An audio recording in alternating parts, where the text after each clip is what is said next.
Alright, we're ready. You can start whenever you'd like. Alright, welcome everyone to the first inaugural segment of Back at the Desk, the Sports Desk vodcast. I'm Powell, Latimer, the sports editor, and with me is David Reynolds, Sports Saturday editor, and we're going to be doing a little bit of talking about UNC football. Me and Reynolds have been out at practices this last week and this week, and so Reynolds, what you been seeing out of UNC this year? What's caught your eye? I think probably the most exciting thing for UNC fans will be the linebacking core. You got Mark Pascal, obviously left, great senior leader, but you have a couple guys who are extremely speedy. ESPN's already called them probably the fastest linebacking core in the country. You got Quan Sturdivant, all-ACC player, Bruce Carter, and then a young guy named Zach Brown, who reportedly ran a 4.2640, which probably has to be taken with a grain of salt, but it's still really fast, and they should be flying all over the field this season.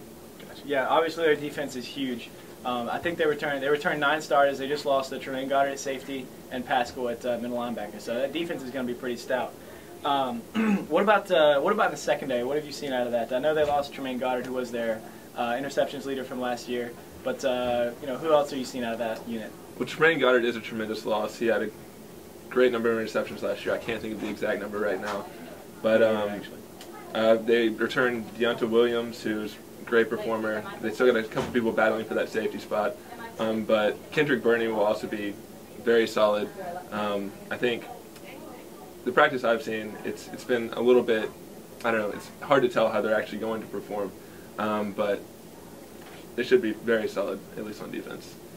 But, and also, you got that defensive line. Butch Davis loves to build around the defensive line. Yeah, I meant to ask you about that. What have you been seeing from the defensive line? Well, yeah, the practice I went out to, a couple ones I've seen.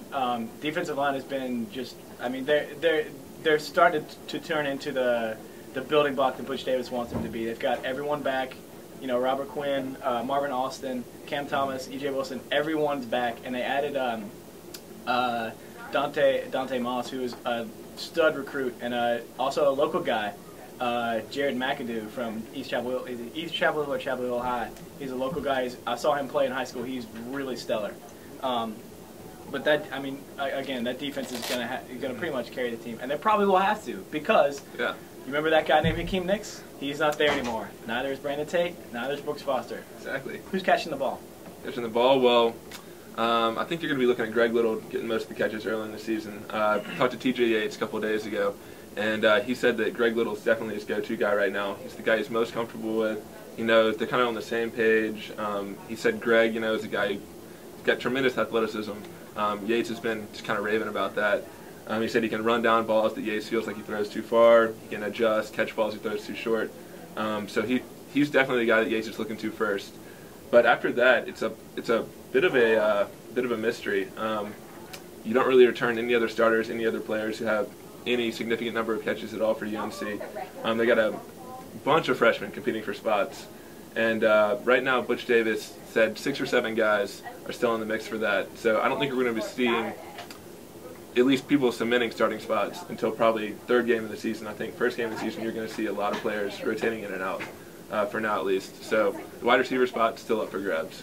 Absolutely, yeah, and Butch Davis has done that in the past at different positions. They've had some mysteries about. He just kind of lets guys play and see who makes plays. Mm-hmm. So they got a lot of names floating around there, and none of them really have seemed to, again, like with you, none of them have solidified themselves to me. But it should be someone will have to play those positions. Exactly, someone will. I don't know. One thing I think T.J. Yates is under a lot of pressure this year. Just because, he doesn't have that, great receiving core to, kind of depend upon. And also, just junior year, he's been hurt the last 2 seasons. There's a lot of pressure on him to stay healthy. Just what do you think he has to do this year to, I guess, take the reins as the UNC quarterback? Well, he's got to stay healthy, first of all. He's got to stay healthy. He's the injuries were a killer last year. It took UNC a full 2 games to get their momentum back after he went down. He's got to find chemistry with Greg Little. Little runs the best routes, runs really solid routes.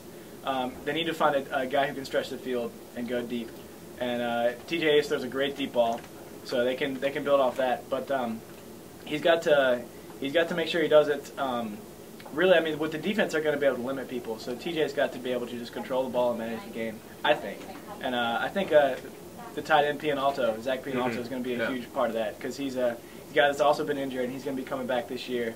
So I think he's going to be kind of a safety net for TJ. I would be interested to see how they get TJ to throw the ball down the field because his best ball is a deep ball. But right now they don't have a speedster guy that can stretch the field like Brandon Tate could last year. So what about the offensive line? Exactly. I was going to bring up that question. Yeah. You brought up safety net. I mean, offensive line right now is definitely looking a little bit. I mean, right, their starters right now, probably look okay. You got Kyle Jolly, Alex Peck, coming back. But other than that, they've had 3 injuries or I guess not 3 injuries. 1 torn ACL, 2 people leave the program. 1 graduating early, 1 just left the team. They're going to be tremendously thin on the offensive line, and if you start seeing a couple injuries, 1 or 2 injuries, you're going to start seeing, I think, some freshmen playing.